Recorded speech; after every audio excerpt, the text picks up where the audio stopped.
জয় জগন্নাথ। রথযাত্রা উপলক্ষে সবাইকে জানাই শুভেচ্ছা।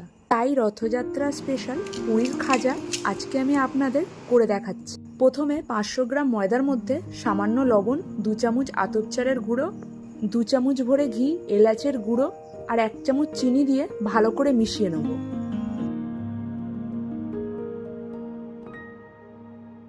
মেশানোর পর সামান্য বেকিং সোডা আর বেকিং পাউডার 1/2 চা চামচ দিয়ে ভালো করে আরেকটু মিশিয়ে নেব।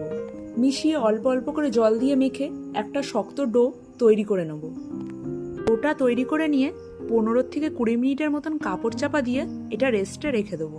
এরপর ডোটার থেকে 4টে বড় বড় লেচি কেটে লেচিগুলোকে পাতলা করে একদম বেলে নেব ময়দার সাহায্যে। এরপর রুটির চারদিকটা জল লাগিয়ে তার উপরে আরেকটা রুটি চাপিয়ে দেবো। এইভাবেই 4টে রুটিকে একসাথে করে নেব। তারপর একসাথে রুটিগুলোকে রোল করে জল দিয়ে মুখটা মুড়ে পিস পিস করে কেটে একটা একটা করে পিস নিয়ে বেলে নেব। দেখুন ঠিক এইরকমই আপনারাও বেলবেন।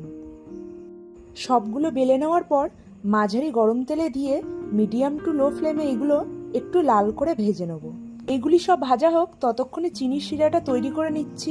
তার জন্য 1 কাপ জলে 300 গ্রাম চিনি আর একটু এলাচের গুঁড়ো দিয়ে একদম ঘন করে চিনির শিরাটা তৈরি করে নিচ্ছি। খাজাগুলো ভাজা হয়ে গেছে। এরপরে চিনির শিরার মধ্যে দিয়ে 30 থেকে 40 সেকেন্ডের মতন নাড়াচাড়া করেই তুলে নেব। আপনারাও এরকমভাবে রথযাত্রার স্পেশাল খাজা বাড়িতে তৈরি করে নিতে পারবেন।